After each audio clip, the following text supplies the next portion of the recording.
Hello and welcome to the Shin Koryu Karate Do video. This is the first instructional video that we'll have on our Facebook page. I'm glad that you are able to attend. Now this particular instructional video is to cover some key points that I think are real important before we proceed with the training and the future videos. Now with that being said, there is a process of training and how we go about it, and that is we go through a discovery process, we go through an uncovering process, and we go through a development process.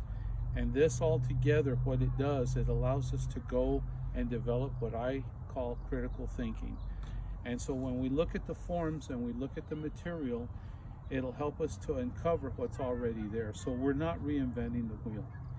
I'd like to say that, and first and foremost, this is not to say that anybody else is doing anything wrong in other styles.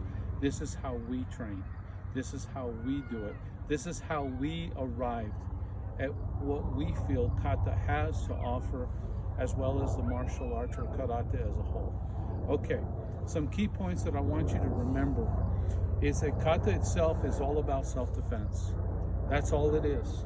It was never meant to be a consensual engagement style. What I mean by that, it was meant to be to address a street attack that, let's say that you were attacked on the street, somebody grabbed you, somebody tried to hit you, somebody just an all-out attack on the street. It was never meant to be the type of karate training that you see at the tournaments where people are padded up and they do and they're trying to hit each other and that kind of stuff. And there's nothing wrong with that, but that's not what we do. We're going to focus on the combative aspect of the kata itself. Now, what is a kata?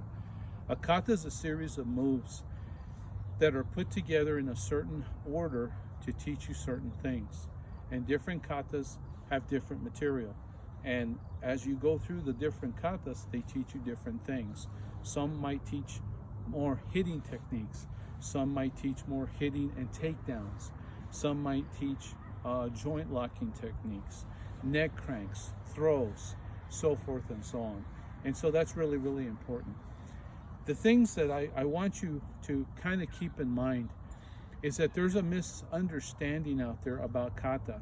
When you see somebody move in their kata, what they do is you see them move to the left, to the right. You see them move in different directions.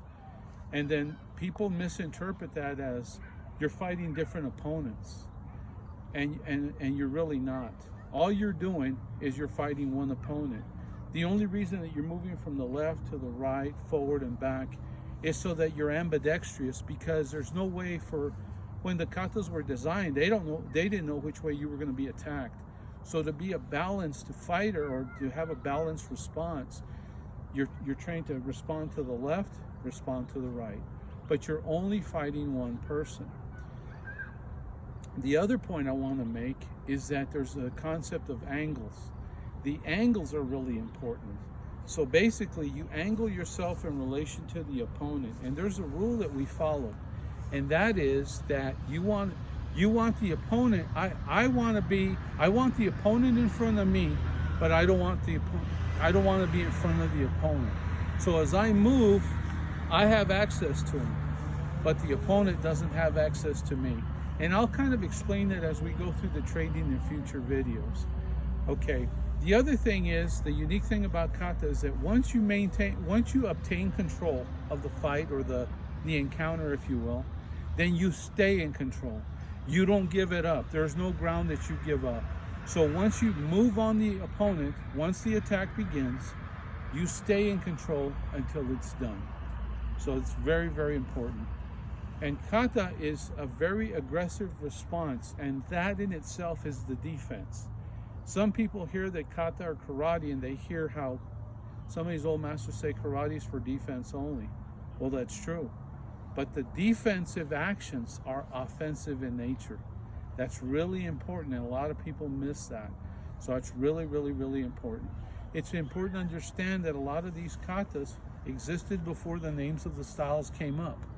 So they've existed for a long time. The other thing that I want you guys to think about is the stances, the subject of stances. Now, the subject of stances is something that I wanted to really touch on. And what I mean by that, you'll see in karate that people have a horse stance, kibadachi, sinkusudachi, okay, that's a front stance. You'll see a back stance, okay, you'll see a cat stance, and you'll actually see people trying to fight from these stances. The problem is that these stances were never meant to be applied in a combat situation. A stance is not a beginning, it's an end. For example, if you're fighting or you're being attacked and you step forward to hit, now you're in a front stance. So it's not the beginning, it's the transition to the end. And then you might have to shift to another stance, but it's an end, it's not a beginning. And a lot of people don't understand that. I myself am guilty of this. When I was growing up and going through the karate ranks, we always thought that you had to fight in a horse stance or a back stance, and that wasn't true at all. And again, getting back to the multiple opponents in kata, I was told that and believed that for many years. And as I get into the explanation of the kata in a future video, you'll see what I'm talking about.